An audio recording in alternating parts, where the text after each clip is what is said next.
back, everyone, to episode 8 of the P&B Show. My name is Preston Sibley. Unfortunately, I'm not joined with my co-host, Benjamin Ramsey, but today I'm joined here with our guest, Raquel from Amazing Race Season 33. How are you, Raquel? I'm good. Thanks for having me on. Thank you for joining. I want to just dive right in and ask what made you want to apply to be on the show? So crazy enough, I didn't apply. They actually reached out to me on Instagram randomly. I was not an influencer. I'm not a social media person. I'm on it more now just because people actually want to hear what I have to say for some strange reason. But I had like 200 followers at the time. And it was just by the grace of God is what I say. I don't know, divine fate intervention.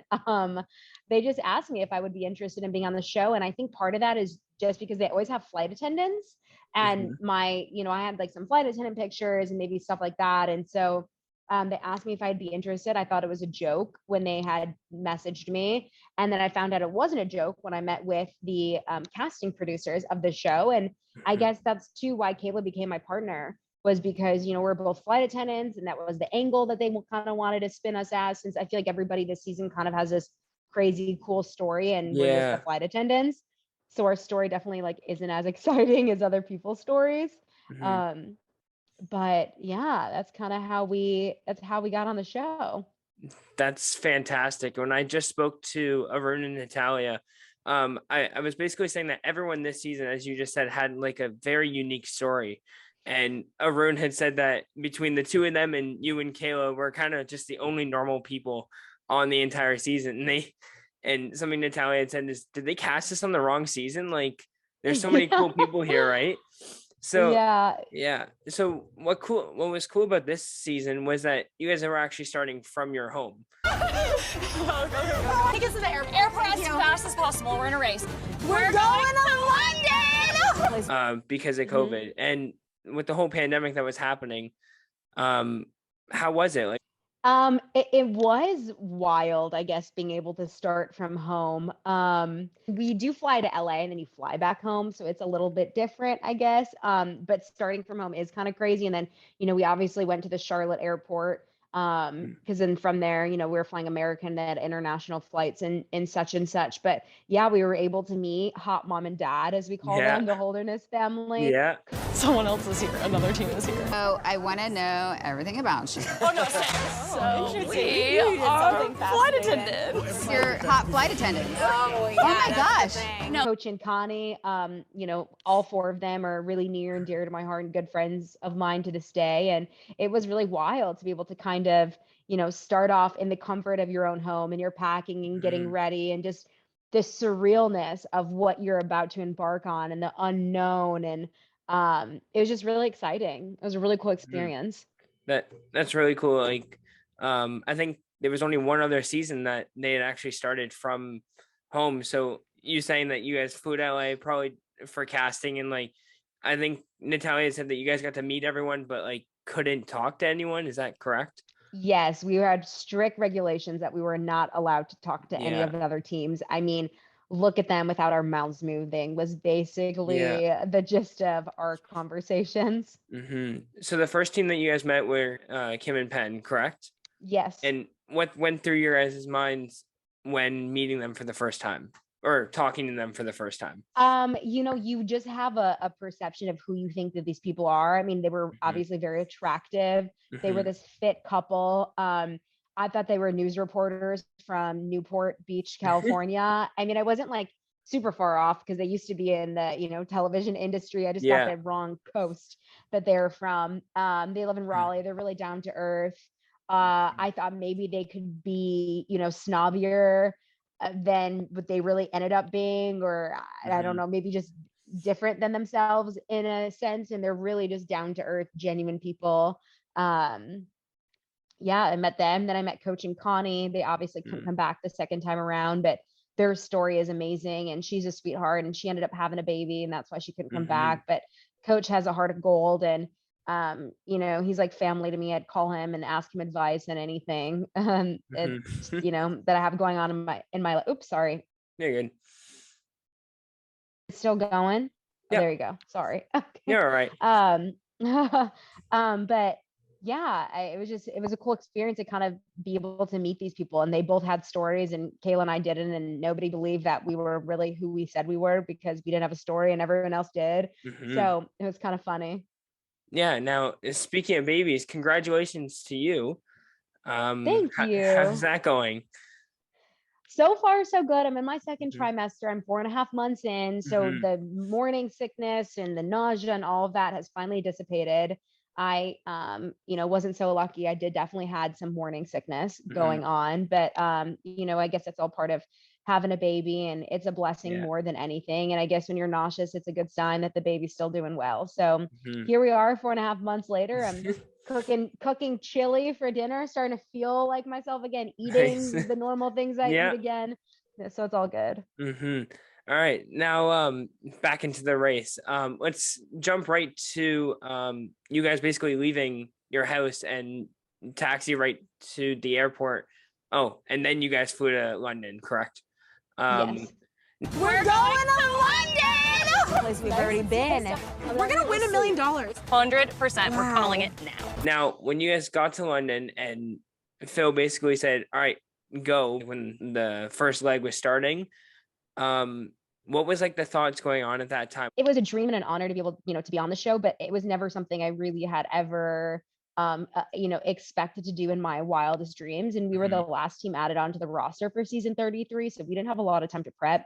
And it kind of just happened. It was like they reached out Mhm. to me, and then weeks later we were on the Amazing Race. So it was a wild whirlwind experience at the time, back in late 2019, early 2020. And when he Mhm. said go, it was like, oh, we're actually doing this. Like, do I even know what I'm doing? Like Yeah. I didn't even know how to drive stick.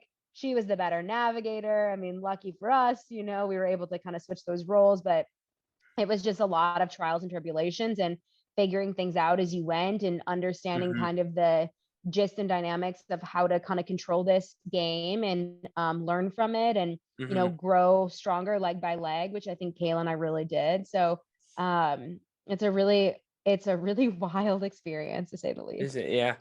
Now, the first detour was that you guys ended up picking the one where you had to run around London. Detour. Artist Den or Digibend? Okay, Digibend. we're gonna do Digibend. So we have to go travel to. on foot and find the Bobby in Parliament Square.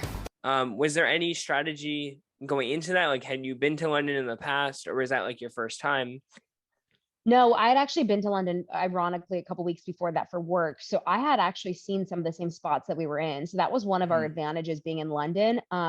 We just figured, the running seemed a little bit easier, and we got lucky because that ended up being, I think, overall the easier one. But, Mhm. you're also running with, 30-pound packs on your back, and you're Yeah. running miles and miles and miles, and, like a chicken with your head cut off, not knowing what place you're in, and it's Mhm. stressful. And, it's just, yeah, it was a good way to start.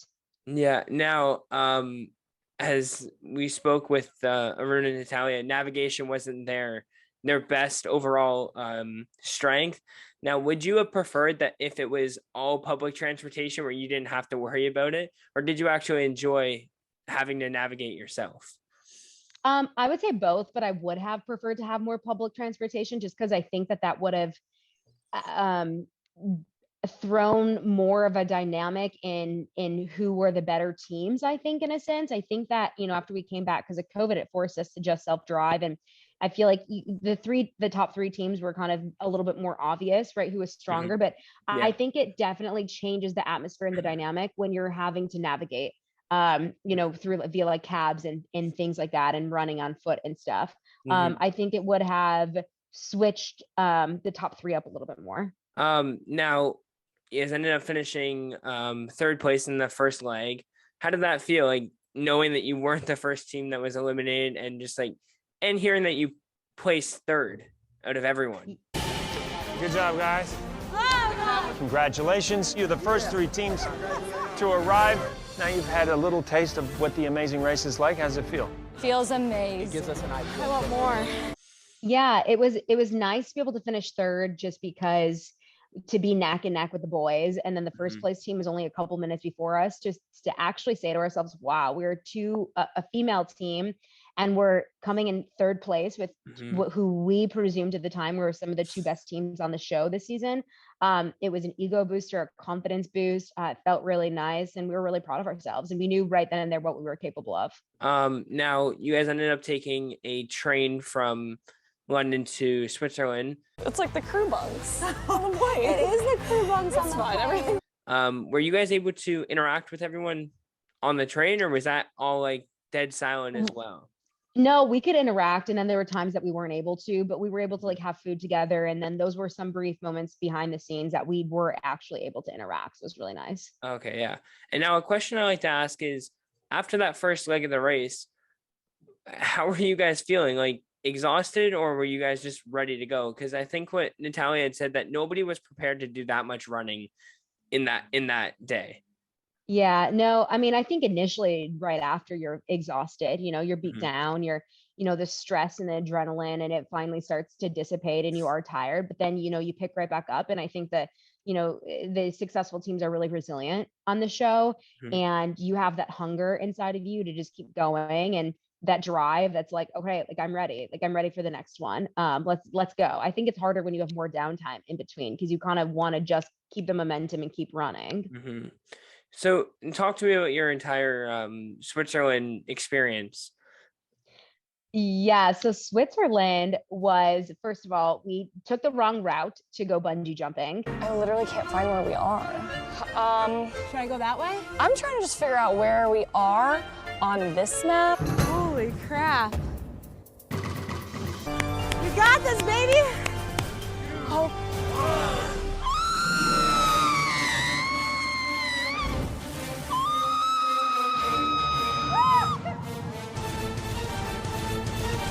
How do you feel? I'm so proud of you. My legs are like, meh. So we had taken the long scenic route that took like double, if not more. But you know what? We didn't regret it, because we knew at the end of the day, we still wouldn't have been first. And if we weren't first, we got to see all of the charming, I mean, we saw the cutest towns, the ins and outs of Switzerland. I mean, we saw all of Switzerland, it felt like. All of the majestic things that you see, in photographs. We actually got to witness that, versus everybody else was on a highway, essentially. But then we had like the flag competition that we did. That was tough for Kayla. Her arms were killing her. I swear my flag must have been lighter. We don't know. We didn't compare our flags, but Kim and Kayla said their arms were killing them. Let's watch him do it. 1. Really wish I would have done color guard. Oh my gosh. Ooh, ready?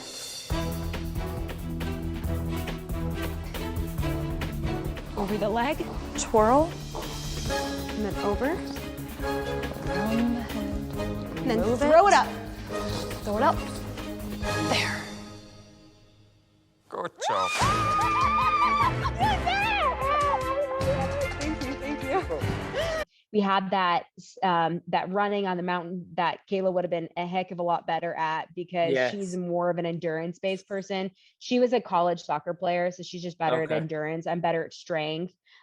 Oh, this is so much fun. I got this down. I feel very comfortable and confident. Whew. I'm breathing heavy. Here you can take over if you want. Let's go. When we went down the side of the mountain, I just did not want to trip on the rocks, but man, Penn was behind me and he just crushed it. The bungee jump was wild. We didn't expect that to happen. Lugano was the most beautiful place I've ever seen. That was in Switzerland. That's on the border of Italy. It's very Italian influenced. Italian speaking, Italian food, that kind of stuff. We chose the right challenge there. The sausage, I think, was a little bit of a better choice. Yeah. Can you hear me? Yeah, I think the sausage was just a better choice overall than the bartender race. I think that's when Kayla and I started really understanding, yes, we took the long route and that was a learning lesson for us. But I think one of our strengths throughout the whole entire season was always learning from what we didn't do right and improving and not dwelling on that. Because I think it's really important to not dwell on the past and beat yourself up, but rather take that and turn that into a positive and figure out, okay, well, we didn't do that right. Now we know next time what to do correctly. And so I think we just really started finding our footing. Okay, got it. Do you want to try and start? Yeah, let's start. Okay. Let's make some sausage. I don't even like to eat sausage. I'm a bacon girl. Am I supposed to be like loosening this? Ooh. I hate that texture. Ew.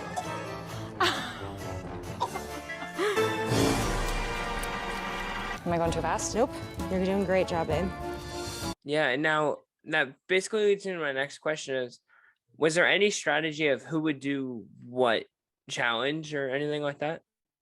Yeah, there was strategy. We tried to, the clues only give you so much. Like the bungee jumping said, who wants to travel at the Travelocity Roaming Gnome. So in that case, you never know what you're going to get yourself into, but you do try to like depict as much as you can. A lot of times, you're not right, but you try to work on your strengths and figure out. And that's the same thing we did with detours as we did roadblocks, is reading the context clues and figuring out which one would better suit our abilities and just slowing things down. I always tell people my greatest advice is just take the race in your hands, slow things down. Mistakes are made. The biggest mess ups are made when you're not living in the present and you're just racing through things and you're not slowing down the race. And just to, just your nerves and stuff get so out of hand when you're just go, go, go and you're frantic. So, yeah, I mean, we tried our best, but it didn't always pan out. But I think we recovered even in our mishaps. Now the bungee jumping whole experience, Kayla ended up doing that one. But do you wish that you would have done it, or do you not think you could have? Yeah, I wanted to do that. I said initially going on the show, she's bungee jumped and been skydiving and all of that. I've never done that. So we said that going on the show, I would do all of that fear factor stuff. But unfortunately, that's just not how it played out. And I had done so many roadblocks before. And so she just went into that one knowing that she was going to do that, despite even knowing it was bungee jumping, or I would have done it. But you know what? Once I got to that bungee jump, I was like, dear Lord, I am glad I'm not doing that. It was like, you guys are right beside the wall. Like there's no oh yeah. There's no cushion grace, beside period. it. If you were to jump incorrectly or hit the wall or something like that, that was it. Exactly. Yeah. Now you guys ended up, as you said, you picked the sausage casing one, which you guys did pretty well in. I think that took you like 2 times to try it.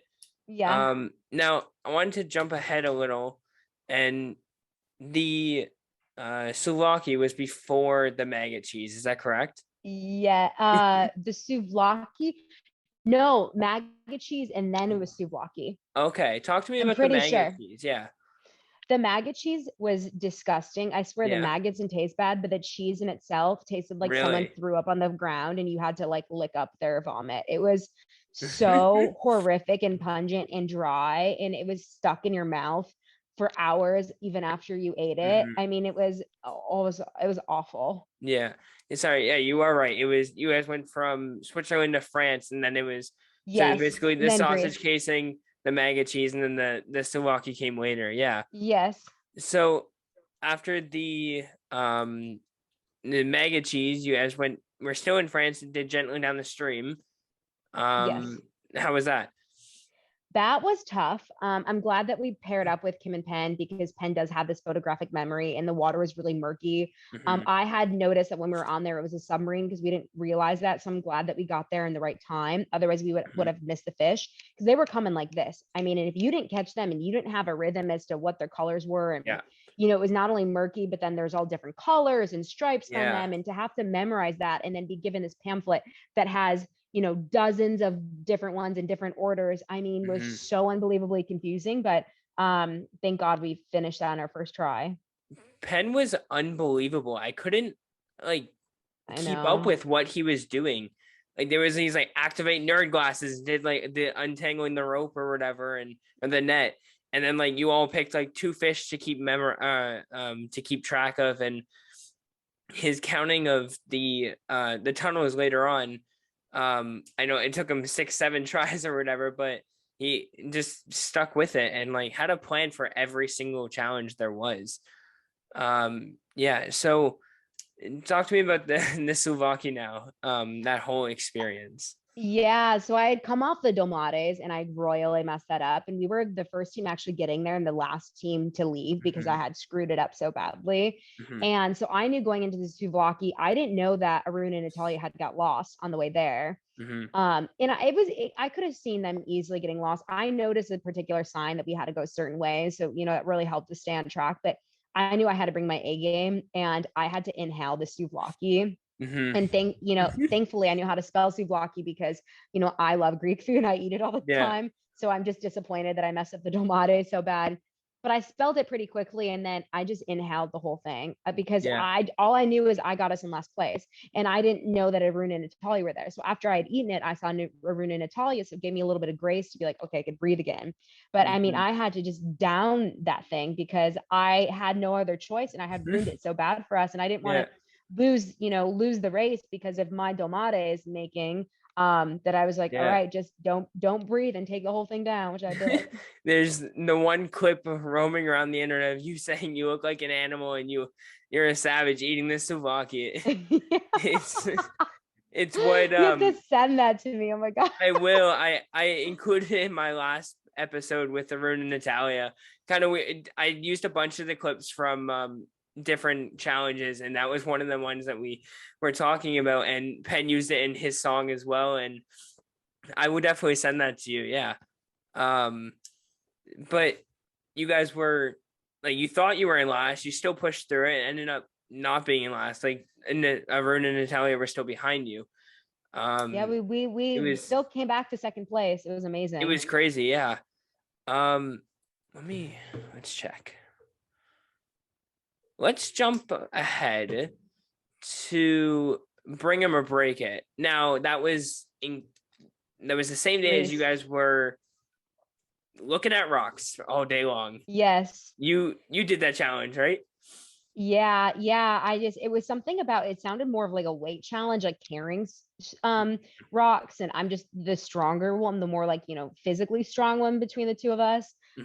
Although Kayla was the one that lifted me up on her leg. So I don't know who's physically stronger, but I'm also a little bit more of like, I made us meditate every morning and, you know, I have a life coaching business. And so I'm all about practice what you preach in life. So when I went into this rock challenge, I said, I have to remain grounded and calm and just have faith, because the moment there is no strategy, but the strategy is just to remain as collected as you can. And even though Arun was the third one to leave, he was the second person to finish fastest. And I think that's just because he's also a testament to, like, you just have to remain calm and composed. And we were probably the two most relaxed, chill contestants having to do this challenge. And it was very overwhelming, and it's terrifying because it's the unknown and it's pure luck in a lot of ways. And that's stressful in and of itself. But then after we went to that challenge, luckily I finished that one first. So I didn't have as, you know, traumatic of a day as like Kim and Dusty had. But we went to the Break It. We decided to do Break It because that was therapeutic. We're like, after we did the rocks, I just need to smash some stuff. And any opportunity I can get, because when do I ever get to smash things on someone else's dime too? You know, I'm not going to smash my own stuff. So just smashing those was just really fun and necessary. All right, now I'm gonna share my screen because I was just able to find that clip. So I was gonna show you that. This was me editing my last video with Arun and Natalia, but it kind of let's see, that's gonna be a little loud.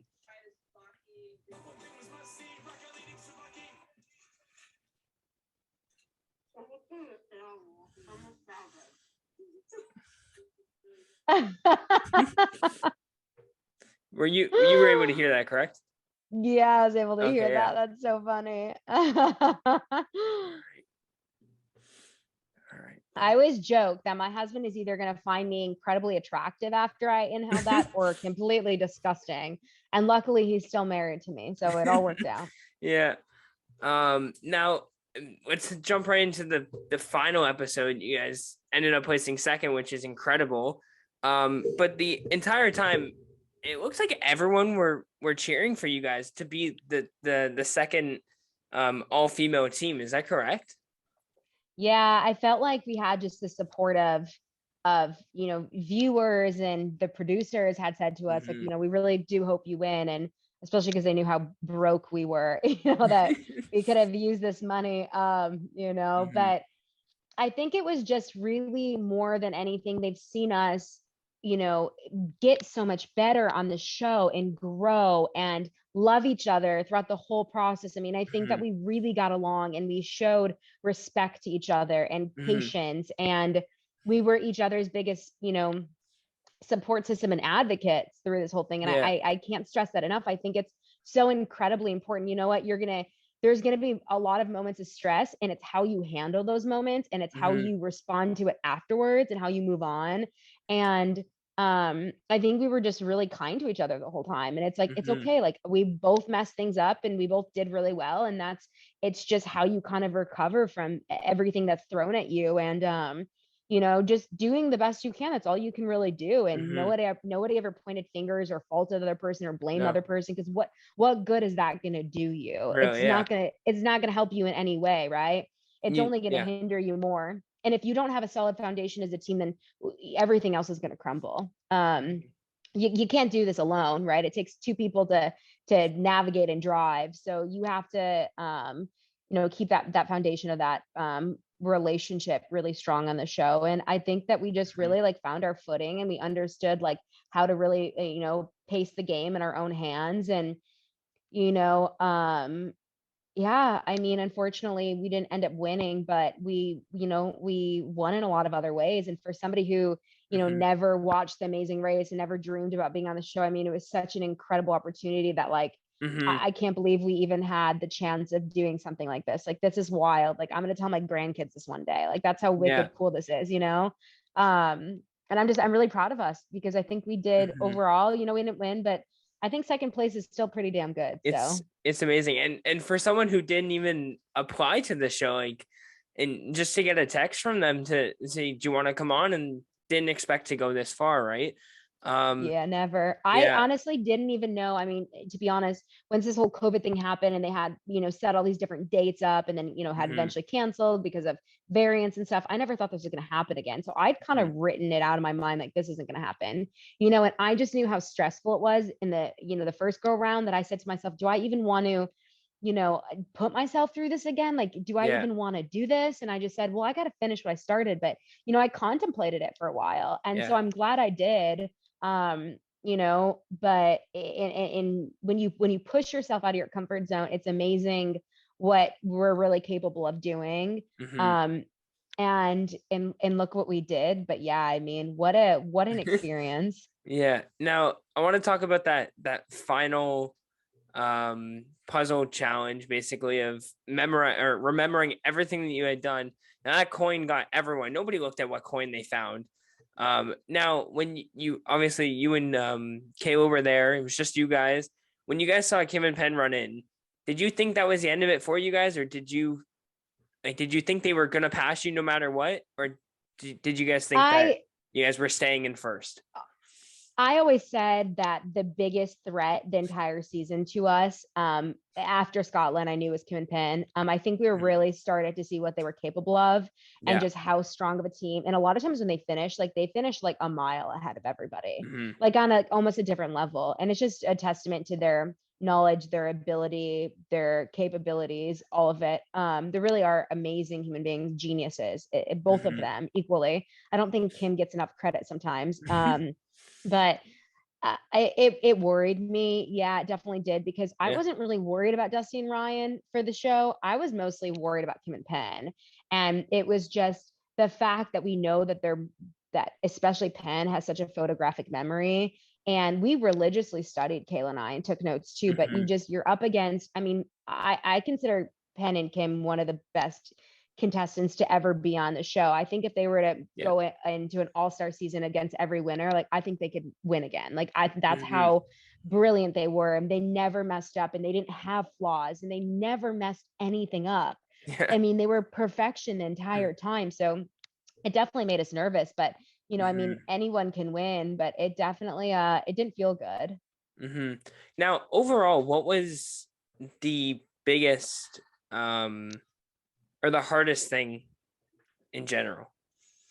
in the whole show. Yeah. Being away from your family, not being able to talk to them, being confined to a hotel room with guards outside your door, basically, and just the disattachment you have from everything that really grounds you and brings you a lot of joy and happiness. I mean, to not be able to, call, I mean, now my husband, but then,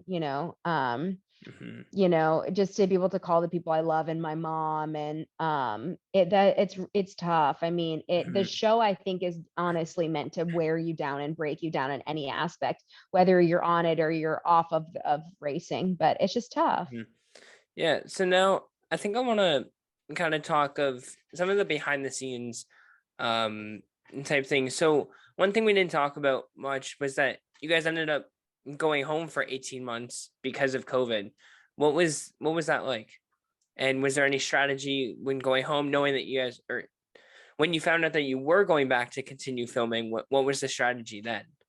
Yeah, I guess the strategy, just going back, it was just, I wanted to get better running because I knew that wasn't my strength then. And I didn't have a lot of time to really, do it before because it happened so quickly. But I just wanted to run and then, obviously watch more of the show. And I guess that was my strategy going back into it. And something people always ask is Phil really that nice? Phil is that nice. He is funny. He's witty. He's smart. He's got this crazy good memory. I mean, he's a force to be reckoned with. That's for sure. He has so many cool stories. I mean, he's done 33 seasons of this already, and just he's seen in everything general. Basically. He has. He's doing Tough as Nails. I mean, the man is a really hard worker. He worked on both shows simultaneously, so it's crazy. Now, talk to me about yourself and what you do outside of being on the show, and post Amazing Race. Yeah, so I do life coaching. I still fly for American Airlines, but I really do that very infrequently. I just try to keep my benefits because they're pretty gnarly. But I do have a life coaching business, and I help everyone from my youngest client is 18 to my oldest client 67. And that's my passion and my purpose, I guess, in life. But it's mindset coaching, and so I think it's so easy to just be disattached from self or not happy in your life in ways, or want to improve your life and want to live a more fulfilled life and stuff like that. And I help people kind of get to the root of what's going on and give them the tools and the resources to figure things out and to live the happiest, most fulfilled life with their fullest potential. And so it's really rewarding, and I love it so much. And my business has obviously skyrocketed because of Amazing Race. And I feel like, I didn't win the show, but I won a lot of other things outside of the show. I'm married. I'm expecting a baby. I'm moving. I do real estate on the side.